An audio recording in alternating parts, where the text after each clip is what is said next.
We know that youth sport is incredibly emotionally charged, and the environment has such an impact on behaviour. One of the first things you need to do is consider the environment you're creating.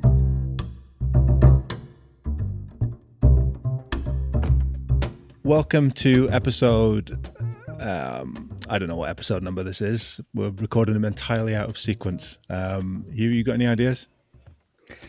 Let's say it's episode 17. Okay, that'll do. Anyway, it's another exciting installment of 80% Mental. My name's Dr. Pete Olushoga, and I'm here as always with Hugh Gilmore. Hugh, what's going on? How are you taking to your new role as a parent? It's definitely interesting. I'm not in charge. I'm not competent. I'm now immune to a fairly reasonable degree of poop, but at times it can be too much whenever you get a big one. But it's the learning curve, and incompetence is what breeds success. Isn't that right? Something Maybe. like that. I don't know. Yeah. Learning curves and stuff. Well, speaking of parenting, we're starting, as usual, with a question linked to some aspect of sport and performance psychology. We're going to try and answer it with the help of a pair of experts in the next hour or so. And I think this is an episode that's going to resonate with quite a lot of people, yourself included, Hugh, in some capacity. We've all come across the dreaded sport parent before. Coaches will be fully aware of the sport parent. Athletes will certainly be aware of the sport parent. Maybe you are a sport parent. Hugh, when I talk about sport parents, and I've kind of deliberately conjured up a particular image there, what's going through your mind? What image springs to mind?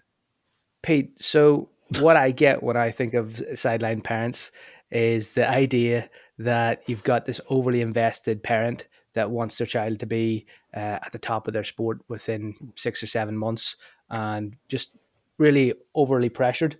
Now, it's funny enough, I've come across parents like that who've said things like, yeah, I think we should start considering the Olympics and how to work towards that at a level that's so far off it, and also in a sport that requires far too many drugs to be giving kids. But yeah, it's that. But there's also the other side of the parents, which is what a lot of sport hangs on, and I don't think gets enough attention.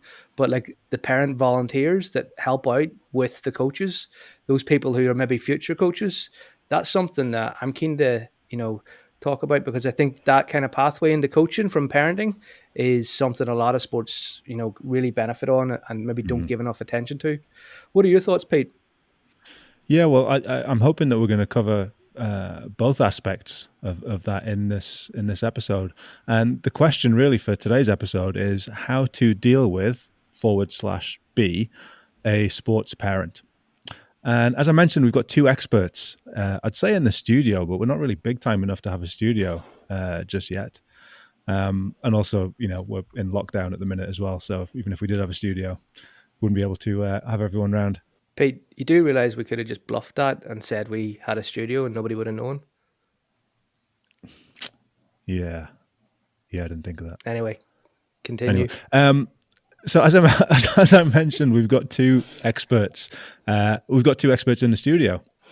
And it's my absolute pleasure to introduce, first of all, Dr. Camilla Knight, who is an associate professor at Swansea University, specializing in parental involvement in youth sport. And Camilla spent well over a decade conducting research in the area of youth sport parenting, really with the aim of improving children's sport experiences. Is that right? Yeah, that's absolutely right. So, thank you for having me on. And it's always a pleasure to have an opportunity to talk about parents' involvement in sport. And we'll address some of those things you've already set up through your wording of your questions, hopefully through the podcast. No, brilliant. Well, it's lovely to have you with us. Our second guest is Andy Bradshaw.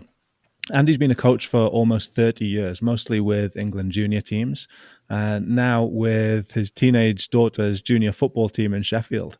Andy works for UK Coaching as a senior coach developer, supporting those who support coaches. Andy, welcome to 80% Mental.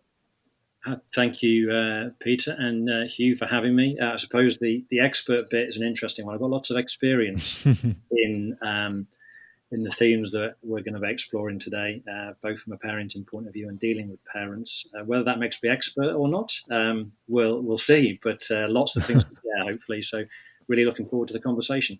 Yeah, brilliant, lovely to have you. I'm curious about the sports that you've been involved in as well.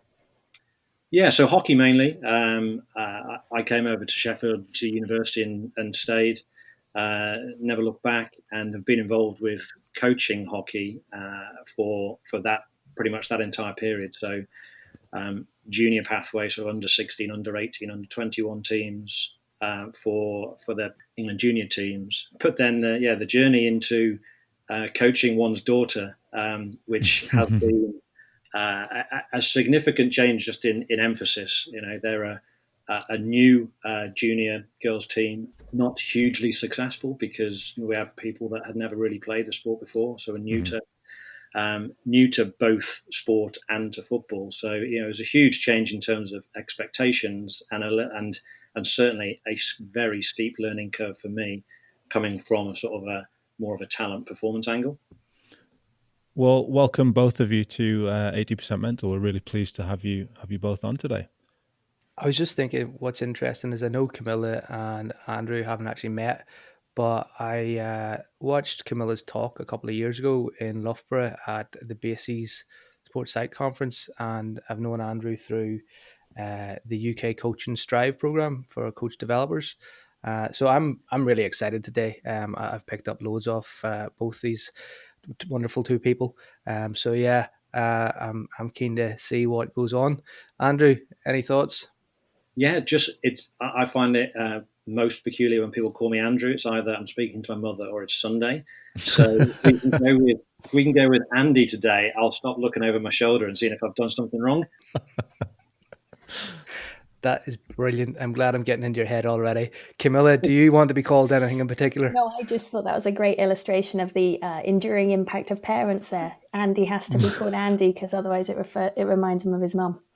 So, we've already started on the topic and the impact that parents are going to have. All right, we haven't even got to the first question yet, and we're already witnessing the impact of parents. So, I mean, we'll get to the first question now, and I want to start really with you, Camilla. A brief glance at the literature in this area of sports parenting will tell you that parents of athletes have got a pretty important role to play in their kids' experience of sport and physical activity. And as I said, I painted a picture of the dreaded sport parent at the start, which was kind of tongue-in-cheek. But there are a lot of ways in which parents' influences can be damaging. On the flip side, though, there are a lot of ways in which parents' influences can be extremely positive in terms of their child's experience. Big question, but what does the research tell us about all of this? Unfortunately, the research tells us it's complicated. For a long time, we've definitely tried to categorize certain parental behaviors as good or appropriate, and generally we would talk about those as parental support. And anything that was kind of classified as parental support was seen as having a positive impact, leading to children having greater enjoyment in sport, participating for longer, having more opportunities to reach their potential. And then on the flip side, we had a tendency to categorize behaviors as negative or bad or pressuring. And those pressuring behaviors, whether it was, having excessive expectations, punishing children if they weren't successful, etc., are associated with feelings of anxiety, fear of failure, potential of dropout. The reason I started with it's complicated is that as the literature has grown in this area, and it's grown massively over the last couple of years, really, what we've started to realize is that actually there aren't inherently good behaviors and inherently bad behaviors. There's a whole range of mediating factors that impact on the consequences that are associated with them. And so whilst it's tempting to say, do this or don't do this, actually we have to understand the quality of the relationship between a parent and a child. We have to understand the child's preferences, how old the child is, past experiences, etc., etc. So I think that's where maybe it becomes tough to interpret some of the literature and just put it into practice in the way that lots of people would like to, with these clear classifications. And I'm sure, as Hugh's already learning 15 days into being a parent or whatever it is, you can do the same thing twice and it can have different outcomes. And we definitely see that, it's a very individual experience within within sport parenting. And you mentioned a couple of mediating factors there. I wonder if you could just give us an example of maybe what you mean by that. So, for instance, a child might really, really like their parent to attend every competition. They might have a very close relationship, a very secure relationship with their parent. Their preference might be for their parent to be there, and they see that as supportive. Everything their parent says, whether it's giving them, say, some tactical suggestions or some technical suggestions, for that individual child, they like that. That's what they prefer. They've hopefully had a conversation with their parent, and they know that that's what they would like. For another child, they might find the presence of their parent pressuring. They might feel that, their parent being there communicates some degree of expectation. They may interpret the comments their parents make in a more negative fashion, and actually their preference would be to have no parent present. And actually their parent being absent from competition is for them supportive. Andy, I'm curious, what's your experience of that as a parent yourself? Well, I think I'd probably look at it from the coach side of things initially, just in terms of, we would, in supporting coaches to work with parents, which is one of the things that obviously we do in my day job quite a lot of the time. You would be starting with the who of the athlete, and really unpicking that biography. And by unpicking the biography of who you're working with, you start to appreciate the things that Camilla was just talking about there. What other sports do they play? Possibly, what is that relationship between the parent and the child, or parents? What is the family situation? Are the parents open to conversation, or might it be somewhat more of a challenge? And I think that's where coaches really starting to have a look at, well, how do I approach the topic of engaging with parents a bit better? From my point of view, in terms of being a parent, what I'm hoping to do is take some of that learning into what I do as a sports parent. I suppose the challenge was stood on the side of the football pitch a couple of years back. There was then sort of that question that gets asked. Coach is leaving. Who wants to step up and step into place? Can anybody volunteer? Mm-hmm. And that's where that sort of role changed from hopefully being a supportive parent to now I'm coaching my child in a team, which presented a whole load of different challenges.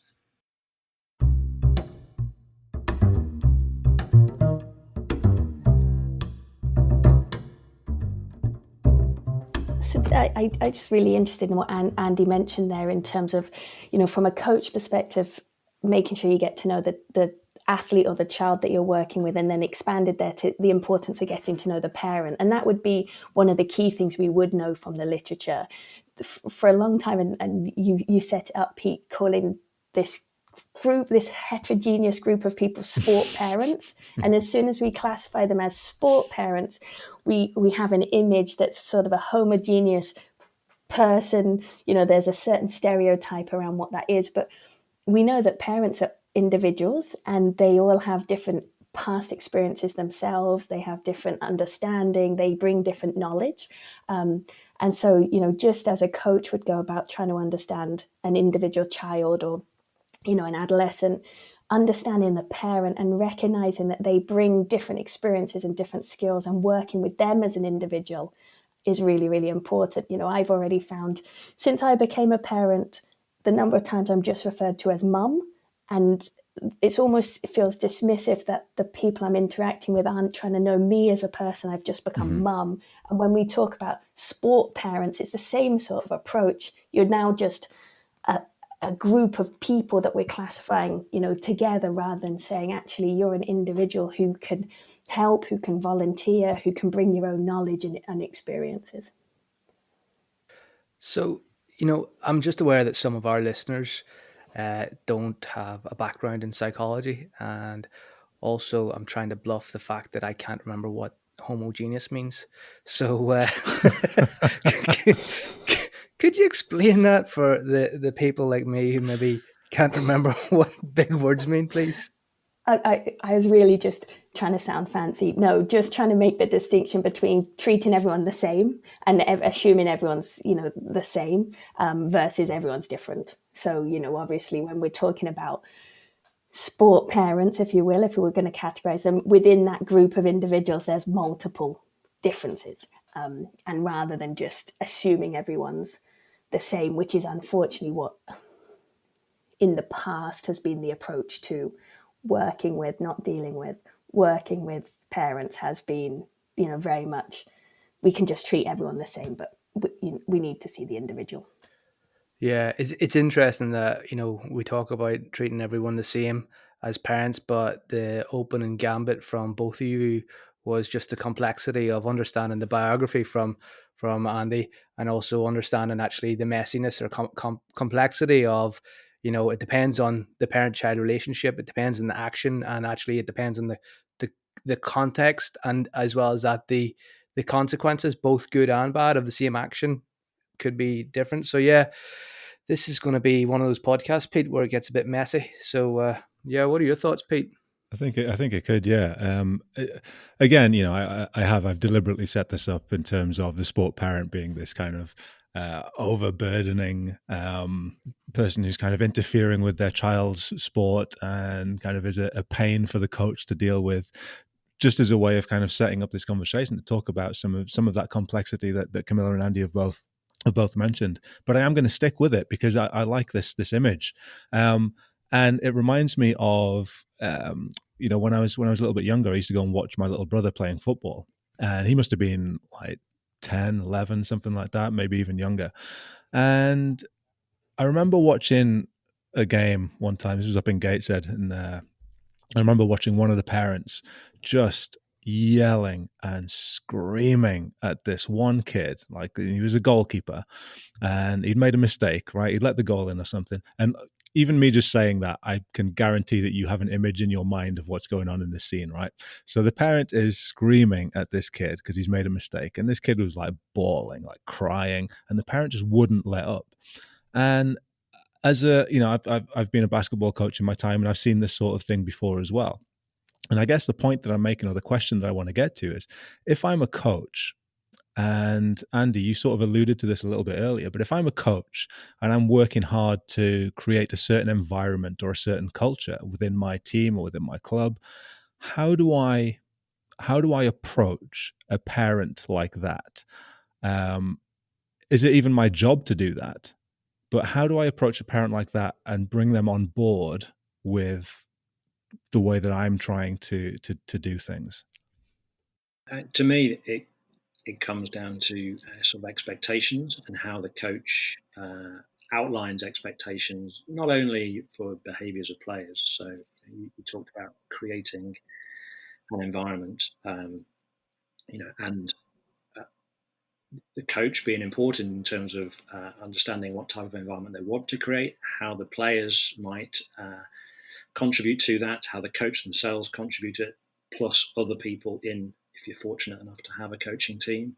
But then conversations with and collaborative conversations with parents about what does that look and feel like on the sideline.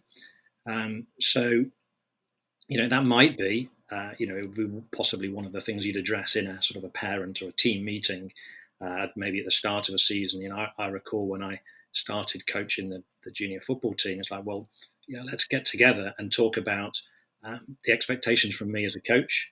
So, what were we trying to achieve? How are we going to organise things like substitutes during the game? Trying to have sort of equalish playing time for all of the players. That it was about the process in terms of individual development and not necessarily about winning. And with that comes, well, what are the expectations from the parents?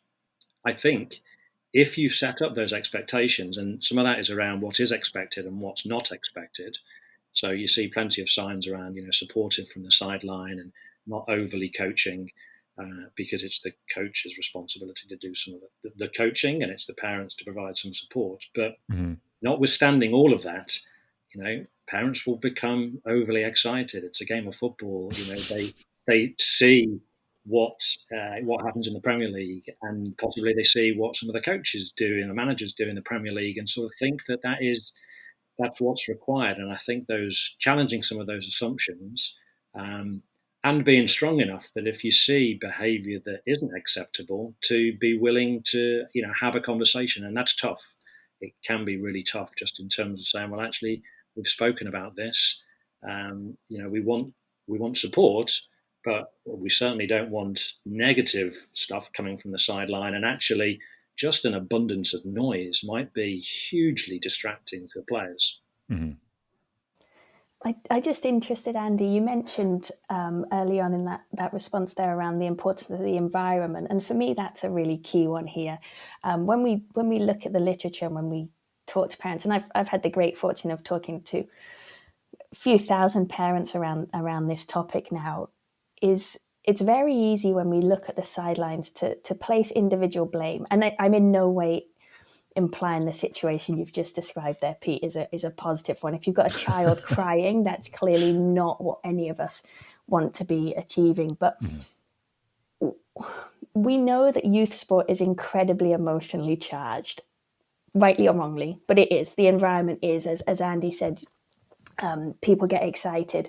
And the environment or the culture that we create has such an impact on behavior. And I think, Andy made such an important point about one of the first things you need to do is consider the environment you're creating. As a coach, as other parents, are you getting everyone really hyped up? Are we implying these are really important games? Because we know that the more importance that's placed on a match, the more likely parents are to become more vocal, etc. And understanding the environment we're creating and how that might impact on behaviors is really, really important. And then in terms of your question, Pete, whether it's appropriate for a coach to have that conversation, I would just take one step back and probably encourage the coach to first check in with the child, because the parent-child relationship is a very complicated one, and just observing behaviors on the sideline gives you an insight of maybe 90 minutes, perhaps once a week, into the relationship between the parent and the child, and actually understanding from the child's perspective maybe what's going on more broadly, whether they want you to intervene in that situation, I think is an important check as well. And then, like Andy mentioned, stepping up and having the conversation if it's deemed appropriate, would be something to do. But it's not easy. And the more you can set up expectations and the more you can have those conversations early in the season and continually check in and make sure you as a coach are creating and reinforcing the environment through your own behaviors and through the conversations you have is really important. It's difficult, isn't it? Because as you've both alluded to, it's a difficult conversation to have, because there's the line between your role as a coach and their role as a sort of parent of somebody who's part of your team. And then there's the possibility that you're stepping over and perhaps commenting on their parenting skills or parenting choices, which I'm pretty sure we can all agree is a very difficult, perhaps dangerous territory to step into, maybe. Yeah, it's really it's incredibly hard, because a lot of parenting happens in the public domain where it's witnessed, but a lot of parenting doesn't. And so to step in and comment solely based on interactions that we're observing without understanding, broader histories, relationship qualities, does put you in a difficult position, and an important point to recognize is that, parents can engage in different practices and different parenting styles in different cultures and based on their expectations of how they want to introduce their child to society, etc. And so we have to be careful when we're observing parents and then passing judgment on what they're doing, that we're not imposing our own worldview and our own cultural interpretations onto that parenting as well.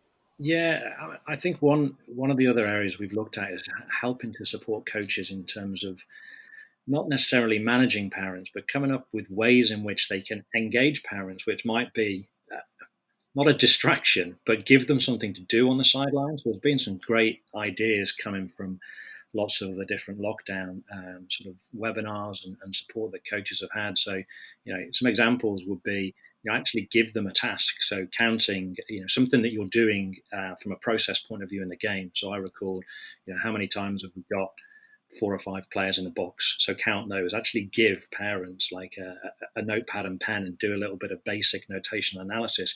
It's amazing sort of how much they got involved in that, which sort of distracted them from what they might have normally been doing, which was possibly distracting some of the players, coaching a little bit. But then that also sort of brought them into, well, what are we trying to achieve today? And it might not just be about winning the game. It's actually trying to improve some tactical aspects of it. But that was certainly an element of just trying to bring parents on the journey that the coach and the team is going on. Andy, I love that as a suggestion, and it's something that we've definitely been talking about ever since I started doing research in this area, about actually giving parents something to do that allows them to be part of the team, because parents are a really valuable resource here. And, they're giving up their time, they're standing on the sidelines. If there are things you can do that allow them to help, that's really useful. So not only is it a distraction, but it helps them to feel respected, and it helps them to feel valued. And actually, as a parent, when you feel respected and valued, you're much more likely to buy into the culture and the norms of the team. So I really like the giving tasks, particularly if they're tasks of value. I'm not a huge fan of just do something just for a distraction, because usually you can find something that's really useful. And it also ensures that there's communication between a coach and a parent. So in the past, and it's still present in lots of situations, the coach has said, I'm the coach, parents stay at arm's length. I'm not going to tell you what we're working on. I don't want you to know what the tactics are. I'm in charge. I'm leading this competition, this match, etc. But actually, if coaches have a conversation with parents before a game and say, this is the tactic we're working on, or this is what we've been doing in training, and this is what we're going to try and work on. Can you keep check on this? Can you see how many times we do it, etc.? Straight away, you've brought parents into the game. You've given them something to help distract them from maybe some of the emotions, but you've also given them the key information on which they can then provide feedback after a game, which is useful to you as a coach. Because you cannot tell a parent not to talk to their child about their performance in a game, because a parent is inherently going to talk to their child. You can't ban all communication as much as people would like it. And children often like talking about the game with their parent, but often the parent doesn't know what to talk about because we haven't told them what the child's working on, or they've not been allowed to watch training, so they don't know what's going on.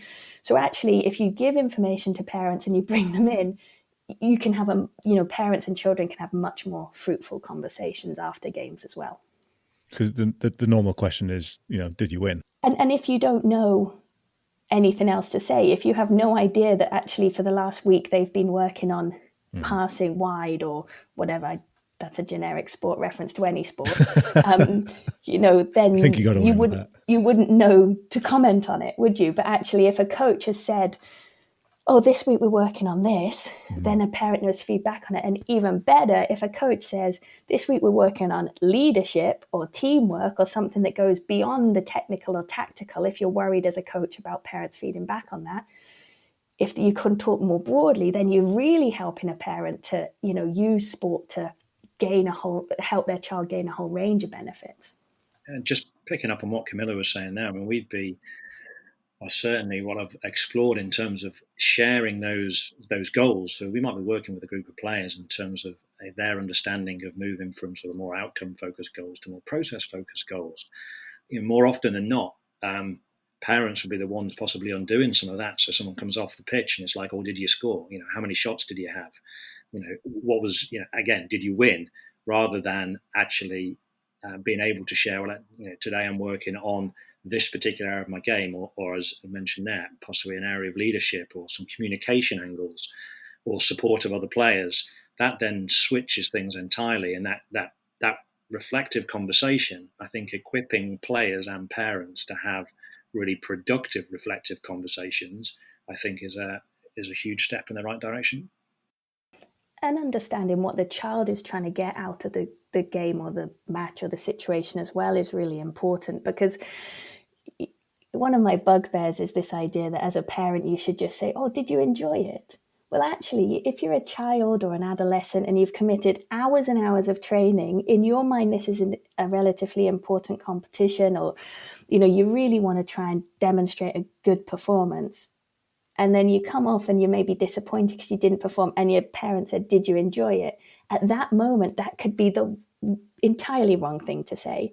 So this idea that you can make generic statements in all situations isn't right either. So, if you can have an understanding from a coach of what they're trying to achieve, and you can have an understanding from the child of what they're trying to achieve, then as a parent, you're armed with the right information to have good conversations.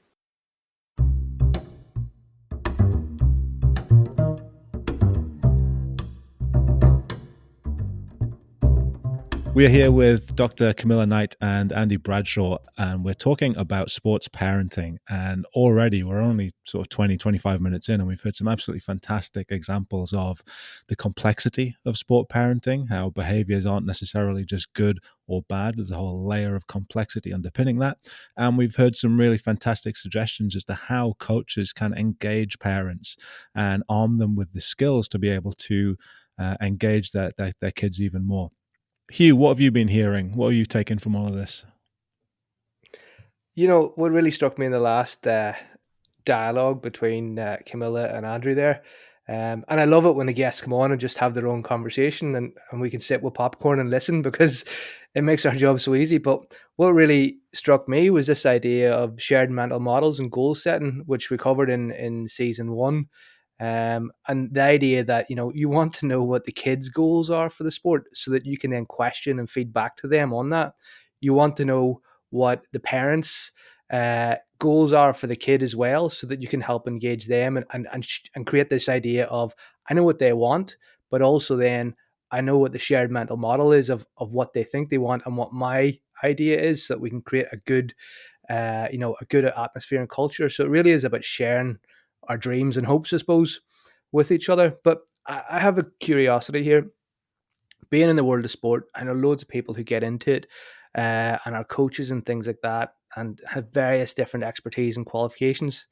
And I think that sport's an important thing. I want my child to participate in sport, but I also want them to do well and have a good coach.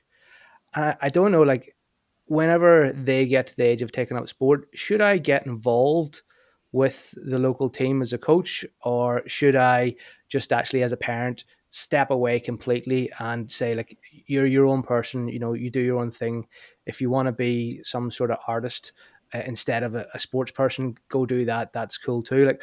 How much involvement, because everyone who's listening to this most likely has some involvement or understanding with sport and wants that, but should you get involved and be your kid's coach, or should you not? Should you step away completely and let them develop as an individual?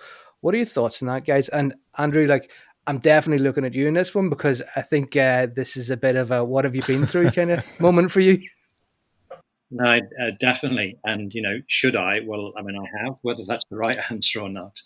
But I suppose it's interesting, the journey that my eldest has been through. So I've been involved, as I mentioned before, in hockey in terms of coaching, obviously being away from home quite a bit as she was growing up. She knew sort of my role and what I was doing in some of my hockey coaching career, but showed very little interest at all for probably the first 10 years or so. So I explored some other things. She did some climbing for a bit. She did a bit of horse riding, athletics, so quite a lot of individual activities. And, it was always one of those sort of frustrations of, does she not like the team angle? What is it? But I certainly made a very conscious decision not to force anything. She was in that environment, so she would visit some of the training, whether it was at a local club or whether it was sort of England sessions. She would see what's going on, so she sort of knew what it was all about. And then, just interestingly enough, just the way that things happen and the way that obviously individuals, are influenced by others as well. A few more of her friends start to get involved in the local football team. So that was the route in. It wasn't necessarily, I want to play football, Dad. It was actually, my friends want to play football. I want to be with them more. It wasn't football for football's sake. It was actually just, the social aspects of it. Now, getting involved in then becoming the coach of that team, you were caught between the previous coach leaving there had not been anyone to take over, and me having an element of experience in a team game that was probably pretty transferable. And I was definitely caught in there. Well, I could probably do an okay job of this. Now, bearing in mind that our set of results once I took over was pretty horrendous, whether that is actually true that I could do an okay job.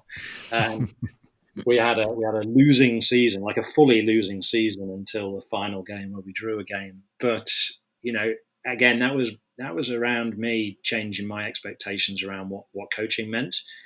We had more players at the end of the season than we did at the start. We had more people, more young girls playing that have really not been involved in the sport previously. Possibly the challenge for some of the parents who might have been involved with other siblings playing sports elsewhere was struggling with that sort of, we're losing every week. And that was where the conversations between us and them were, well, let's just, reassess what the purpose of this team is here. Of course, we would like to win, but we're on a journey with girls that have never particularly played at all before. So it's going to take time. It's going to take a whole lot more support than you might realise, and that is going to be crucial in picking up from loss after loss after loss and carrying on going. But they coped with that, and it was a very rewarding journey and challenging journey for myself. Thanks for sharing your story there, Andy. It sounds like you're an incredibly reflective person as a parent and a coach, and obviously you adapted as needs be. And I think what you highlight there is the importance of knowing your child. And so in response to your question, Hugh, when you say, should I coach?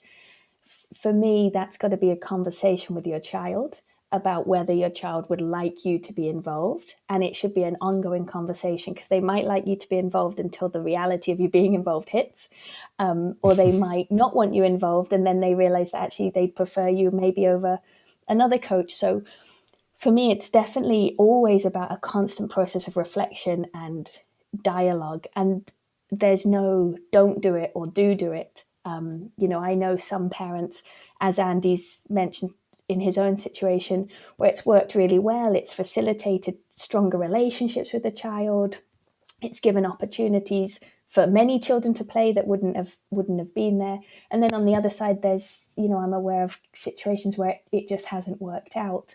I think, the key is, what would your child like? And that obviously then leads into a question around what age you're thinking your child is going to start sport, because you said when they start sport, so they might start in some recreational, very laid-back sport when they're 4 or 5, or you might be talking more kind of organised sport when they're 10, 11, 12, that sort of age. So, there's a few things I would say you want to consider, but it's definitely not a do or don't. It's an ongoing reflection around what works for you and your child and your family.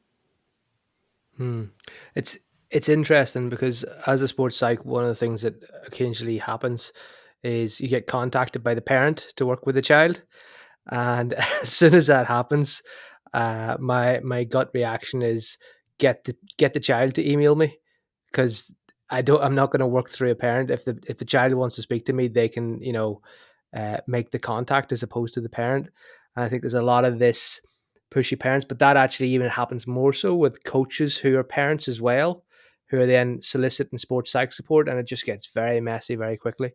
I think the context around those answers of actually considering it over the lifespan is a great takeaway point, because undoubtedly it will change. Pete, have you any thoughts on coaching here and the difference between elite and I suppose recreational or participation sport and coaching? What are you thinking about this? Yeah, it's funny, Hugh, because it reminds me of something that was in the news a couple of years ago, and you're talking about pushy parents and the idea of elite youth sport as well. And I think it was 2019. Manchester City came under fire, and they're by no means the only ones, but they came under fire for having an under 5s elite team. Now we can get into the idea of elite youth sport and how much of a nonsense that is, but they were training like 3 times a week and treating these kids like professionals, allegedly. But I can look at that and see that it's absolutely madness. Why is it that you think that so many parents are happy for their really young kids to be exposed to that sort of environment? Hugh, you just mentioned, parents asking for help from sports psychs for their kind of really young kids, almost as if it's like a professional sport at the age of 5. Why do we think that parents are so happy for their kids to be exposed to that sort of thing? I think it's really tough for parents, because as soon as you have a child, you're in an environment where everything is compare.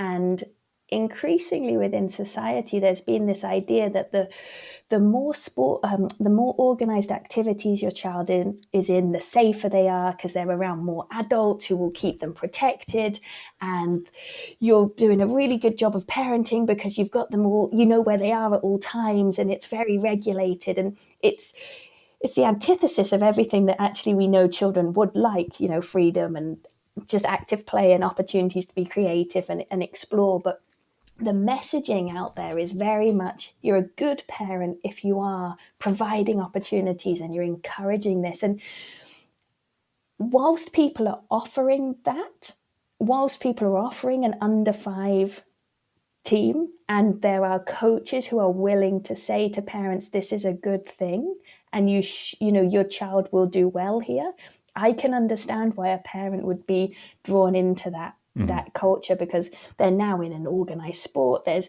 people who are in a power type position, in a coaching role, telling me this is something that's good. There's a number of people encouraging it. And we assume, and in the sports psych community, we know a lot about the issues of early specialization and, this pressure around elite sport.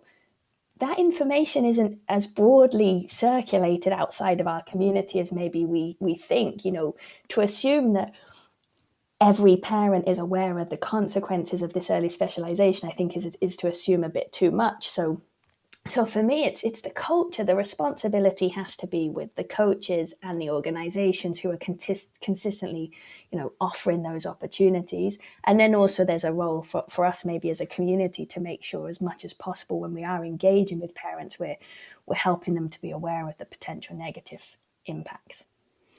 Yeah, I was going to say, because we have a lot of sports psychologists and trainee sports psychs listening to this. And, I think that's a really important point that you've just brought up, that lots of the messages that we as a community are familiar with aren't necessarily as well known outside of sports psychology. So perhaps it's part of our role, or a really important part of our role, to educate parents and to work with coaches to educate parents on some of these issues.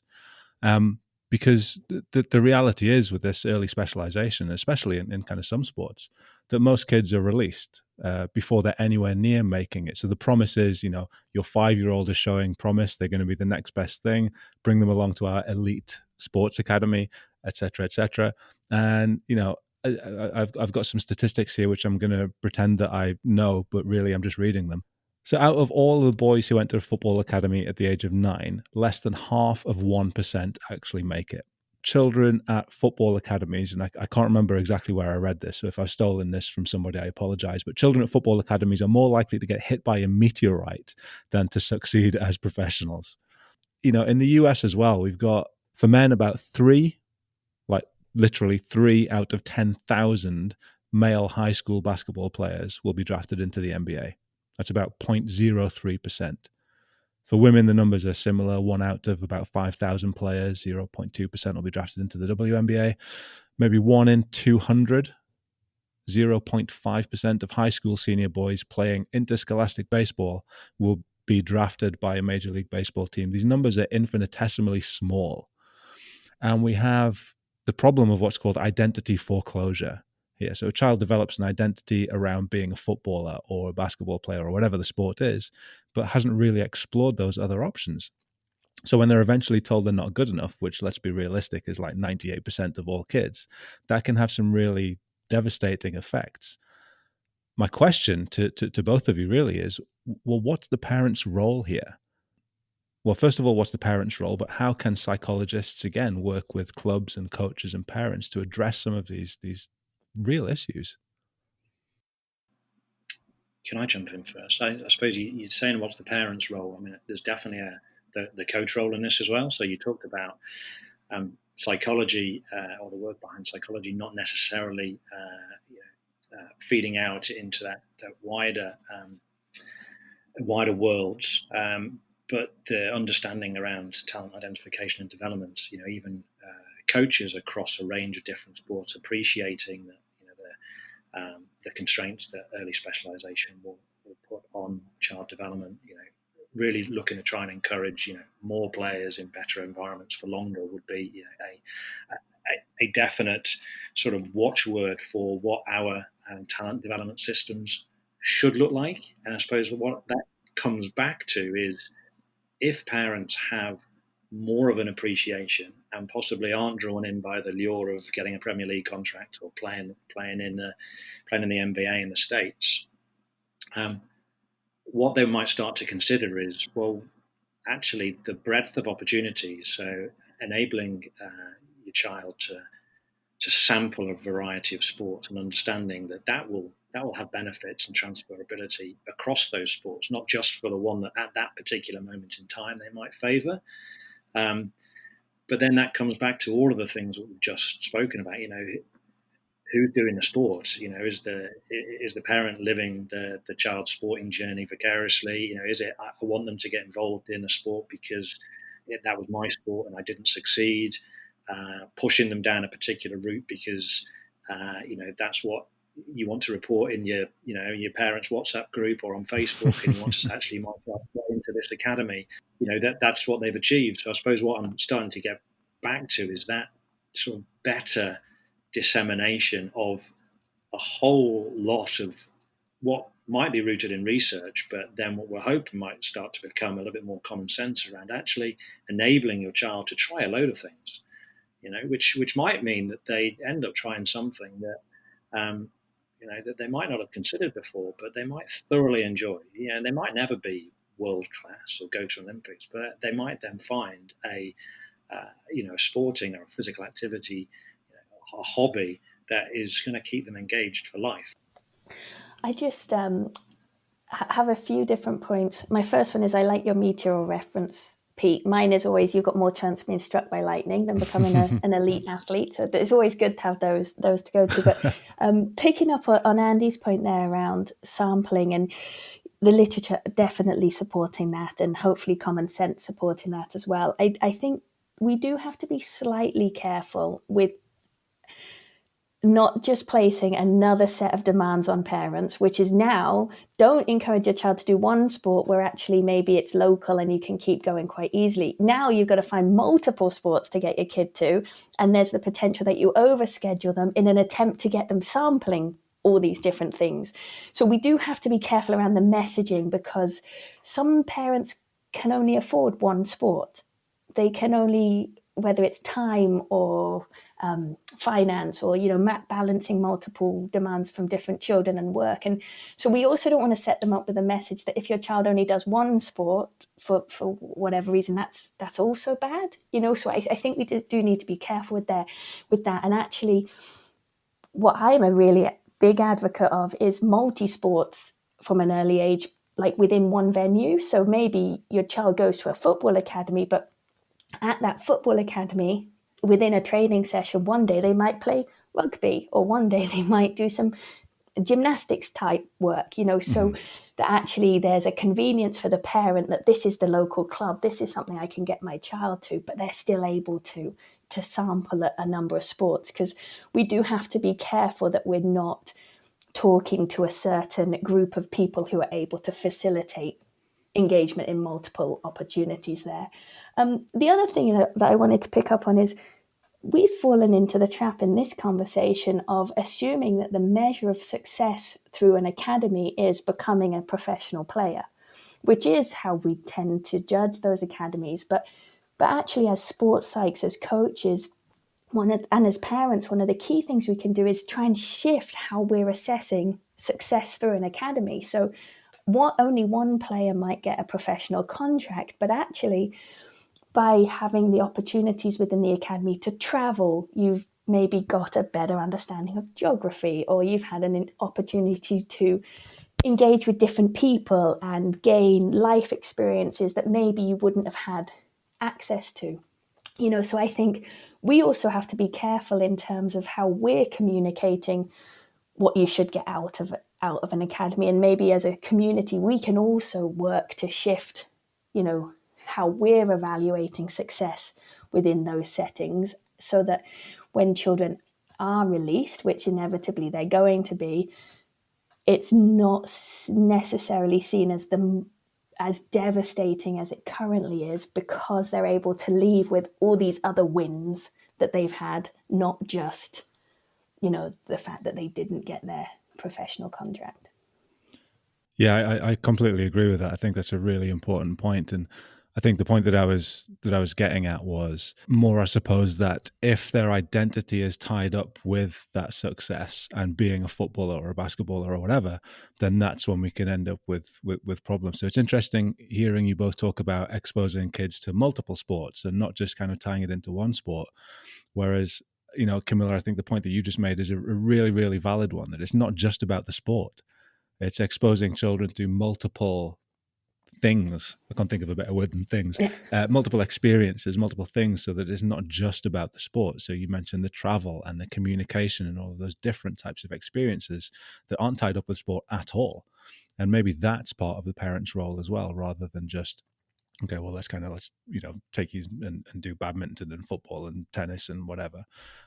Let's take you and do some, well, again, we're kind of falling into the trap of making them do lots of different things, but, exposure to music and theater and reading and whatever. I think that's kind of probably the point that I was making. Did you want to come back on that as well? No, I'd actually forgotten in the question that you talked about identity foreclosure, and I agree, and I think one of the roles a parent can play is, even if it's within their sport, but hopefully through exposure to other opportunities, such as those ones you've just listed, as a parent, you can emphasize different things too, and you can encourage different activities. So yes, you might be playing a lot of sport, but as a parent, can you then facilitate the opportunities for those teammates to come over and you go off and do something else? Or can you talk about the different benefits that you've got? I always come back to, I grew up playing tennis, and my mum always used to say, the reason that you do well at exams is because you've learned to concentrate from playing tennis. And to this day, I still believe that the reason I can concentrate is because I grew up playing tennis, because she said it so many times. It must be true then. Yeah, she's my parent, of course.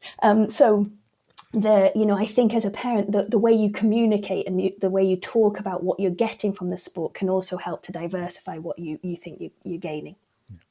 You've been sat there quietly listening.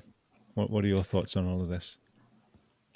I suppose the strong opinion that has been shared to me, and maybe I hold it as well, is that the idea of an under-5 elite football team, and especially where underage players have been brought from different countries and leaving their family, is actually just a legal form of child trafficking. So put that in your pipe and smoke it.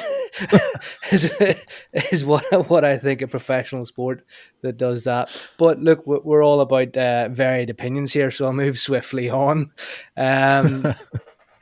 Probably best. But it is interesting, because if you go back to like the incident with Suarez, I think I'm saying that correctly, where he bit the opponent. Luis Suarez. Suarez, that's the one. Apologies for my linguistic skills are not good. But again, there was what a demon would do this. And I think we've all done things, in the heat of the moment in sport that are not the way we should or want to behave. But also there was a story. Yeah, I've never bitten anybody. You obviously didn't care enough. But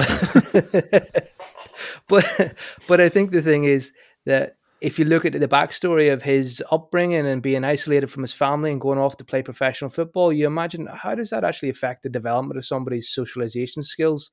And how do they develop and learn right from wrong, good from bad, without this kind of external authority where they're judged by more than just their sport? Because a football academy is only going to judge you in your sport. It's not going to judge you on whether or not you're a good human, which is what your role of your parents is. Camilla's nodding the head there. Go on, Camilla. Shoot me down. No, I've had the good fortune to work in a few football academies, and I think there are some examples of things that aren't great, but I do think that sometimes they get a bad press. I think the situations I've been in, I've seen children have opportunities that they wouldn't have normally had, maybe because they come from areas of high deprivation, etc. And I definitely see them being held to a high standard as people. There's an expectation around how they conduct themselves, that they're attending at school, that they're engaging appropriately with teachers. So I would say that in some instances, or at least the instances I've been in, that being in an academy has really been beneficial in reinforcing some right from wrong, if you will. Now, I'm not saying that was the case in the situation you're talking about, but I do think it's easy to judge from the outside, but I do think there's some academies that are trying to do a really good job around person development as well as athlete development.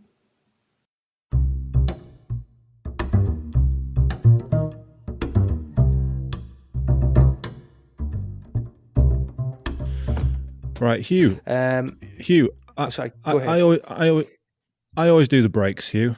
Do you want to do one? Yeah, okay, Pete. So thanks for putting me on the spot. If you're enjoying what you're listening to, which is the 80% Mental podcast, that's the lovely noises in your ears right now.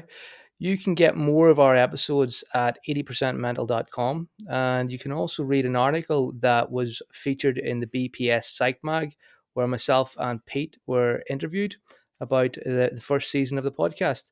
And don't forget, we like coffee. It keeps us alive. You can donate a cup of coffee to us as well if you would like. How was that, Pete? That was awesome. I think you need to start doing more of these. Okay. Well, I suppose let's wrap up this episode. We've got a question that I want to throw at the guys. It's quite big and messy, and they can unpick it because they're here to work for us. So my question, is, I want to know, like, what are your top bits of advice for parents? And similarly, I also want to get a bit of an insight as to what you think about parents deliberately exposing their children to adversity. I can think of one really good example of Richard Branson, where his mother said, your auntie needs you to go and dig her garden. There's the bike, off you go. And he had to cycle maybe, I think it was over 20 miles at a certain age to his auntie's house, and then do a load of manual labor and cycle back home and then get sent off in his next chore. And I just think that was quite an intense bit of adversity at that age, as he recounts it in his book. But what are your ideas to exposing children to adversity? And then what are your top tips that you'd like to see parents do? Like, here, you're a parent, go try this. I'll start with that one, Hugh, if you don't mind. So, in anticipation of this question, I know I keep coming back to, well, what would the coach do in this? But I suppose that's the combination of coach-parent bit that I'm bringing from an experience point of view. I reread some of the talent needs trauma literature in the past couple of days just to reacquaint myself with that, because obviously that would talk to talented athletes experiencing challenges, what they might describe as traumatic events during their talent journey, and not necessarily getting hung up on whether it's the word trauma or not that's the important bit here, but actually challenges, and the challenges are enable the development of useful and productive social and psychological skills. I think the critical thing there is actually what the coach's role and or what the parent's role might be in structuring what those challenges are, thinking about them. So possibly, playing a player up an age group, or playing a player out of position, but doing so in a planned way, and doing so in a way that enables the player to reflect on how they felt that experience was. So not just throwing an experience or a challenging situation at a player and just hoping that they cope with it. And that was, much of that research will talk to, it's not just how many challenges you throw out there, but what are the skills that the players are developing. So that would be my view on possibly parents putting children, or, thinking, right, this is the right thing to develop my kid. It's like, well, actually, what are you doing there? Do you have a sit down afterwards? Is it in a planned way? Are you looking to actually try and achieve something, or are you just doing that because you think it's right? I just pick up on your point there, Andy. I think children are going to encounter challenges. I think it's very rare to get through life and not encounter any challenge. I think if I was to change the question slightly that you asked, Hugh, it's exactly to the point that Andy made there. It's not necessarily about having to put challenges in front of a child, but it's not removing them and just smoothing the path. So, it's about, as a parent, recognizing that this might be a tough situation that your child's in, and what counts as tough will change for different children. But exactly as Andy said, as a parent, I think the role then is, how do you help your child navigate it? So letting them become maybe a little bit frustrated, letting them try and work it out, but then as a parent being there to support and to debrief and to reflect after that. I see that even with a 15-month-old. It's so tempting when he's struggling to get his toys to work to just step in and go, like, this is how you do it. And actually, even at this age, going, no, he needs to learn to work some of this out on his own. And then, at the point where the toy gets thrown because he's had enough, that's when I'll step in and try and help. So I think, from a parent's perspective, it's maybe more about being aware of when challenges do occur and then how you support your child through that, as opposed to, I'm going to actively seek really hard things for my child to do.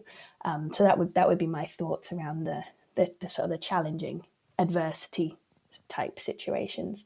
In terms of the tips, which was your other question, I'm just conscious, and this is rare for me, that we've come to an end of a conversation and we haven't actually talked much about the parent's experience.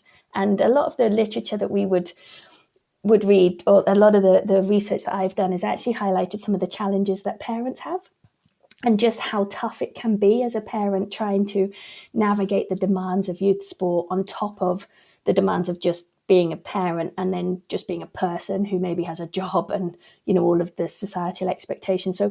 So one of my first tips for parents is very much around, can you take some time to identify the demands that you're encountering and work out if you've got strategies or if you need strategies to better manage some of those demands, and seeking out support for you as a parent, because the more supported you are as a parent and the more capable you feel of managing the different demands you've got, the easier it's going to be for you to engage in the ways that you want with your child. Because I'm sure as parents, we've all aware of the situation that as our own stress builds, our ability to emotionally regulate and to respond to our child as we want maybe diminishes. And that's obviously definitely the situation within sport. So my first tip is, as a parent, do you have the strategies and access to the support to be able to manage the demands?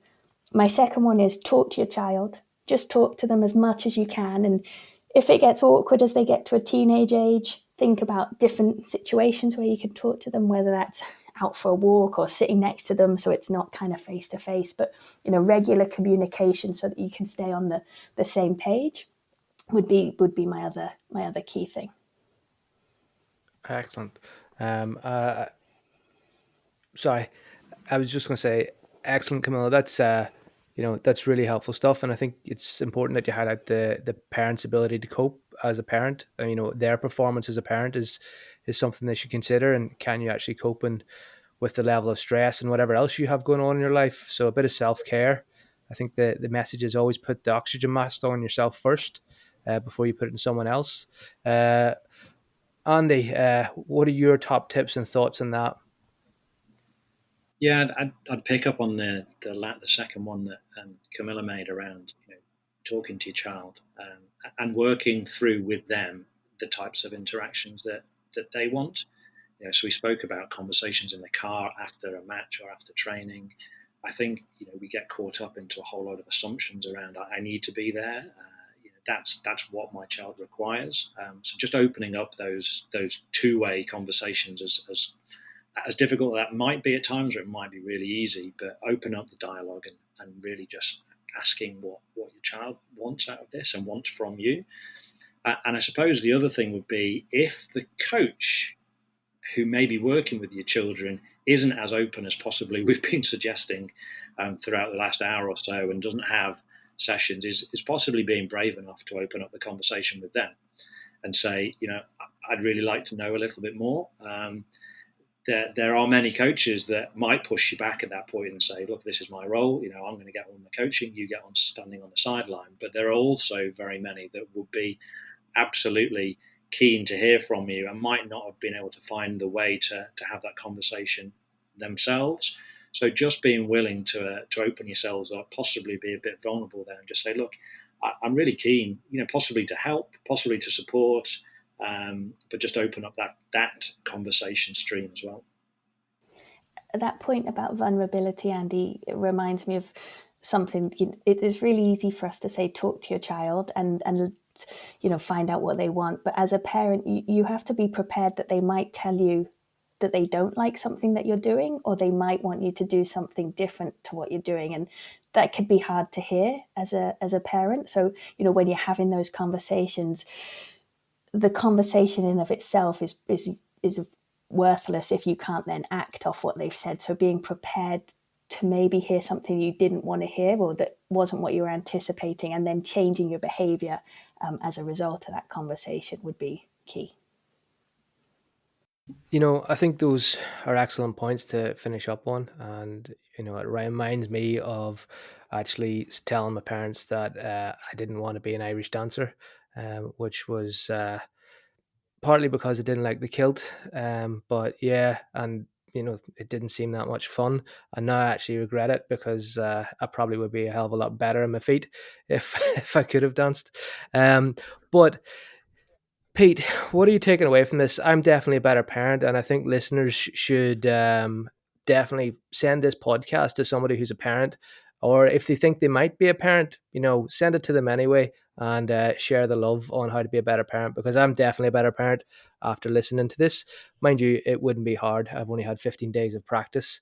Pete, are you a better parent, and what are you taking away? Yeah, you've got a long way to go, Hugh. I think the last couple of points that we heard there from both of these guys was fantastic. I loved Andy talking about the idea of putting people in pressure situations. And it reminds me a little bit of some of the pressure training literature. Putting people in pressure situations, are we doing it for the hell of it? Or are we actually equipping people with the skills to be able to handle those situations? Because if we're not giving them the skills to be able to do that, then we're just asking for them to come unstuck, really.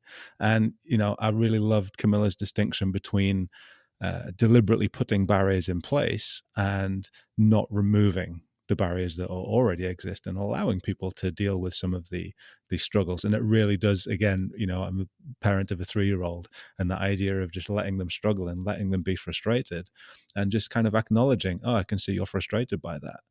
And helping them to understand that frustration and anger and being annoyed and upset are actually perfectly reasonable, normal, healthy emotions. And we're going to experience them when we face those difficulties. So hearing, these guys talk about those things, I do feel like that relates to a lot of my life as a parent of an annoying 3-year-old. I'll probably edit that bit out so she doesn't hear it when she's older, but she knows she's annoying, so it's fine. But that is, I'm also taking away from this the image of you as an Irish dancer, Hugh, but maybe that's another episode. But that is pretty much all that we've got time for on this episode of 80% Mental, and I hope that you have enjoyed what you've heard. I just want to give an absolutely massive thanks to our guests for being so utterly brilliant. So thank you, first of all, to Dr. Camilla Knight. Thank you for having me. I've really enjoyed it. And thanks to Andy Bradshaw. Thank you, Hugh, Peter, and Camilla. Great hour and 20 minutes spent. No, thanks to you both. And thank you, Hugh, as well. Thank you, Pete. You've done an excellent job as co-host. We're three episodes in season 2, and it's already off the hook, as the kids say. Do they say that? I don't think they say that. I don't know what they say anymore. I don't think it's what you said. Anyway, whether you're a coach or a psych or even a parent of a kid who loves sport, I hope that there's been something for you. We've talked about so many things. We've talked about the supportive and pressuring or negative influences that parents can have on their child's sport experience. But we started off by explaining that that's actually a lot more complicated than just good and bad. And we talked about lots of the other influences that determine whether the outcomes of parents' behavior can be positive or negative. We chatted about what coaches and clubs can do to involve parents and engage them in positive ways, and how parents can help their kids deal with almost the inevitable disappointment that will come at some stage of their sporting careers. It really has been a fascinating discussion, and I hope that you've enjoyed listening to our guests today. We'd love to hear your thoughts on the subject too, so you can tweet us at EPM Podcast or leave a comment on the website www.80percentmental.com, where you can also check out all of our other episodes. Don't forget to subscribe wherever it is that you listen to your podcasts, and we will see you next time. Well, we won't see you because it's a podcast.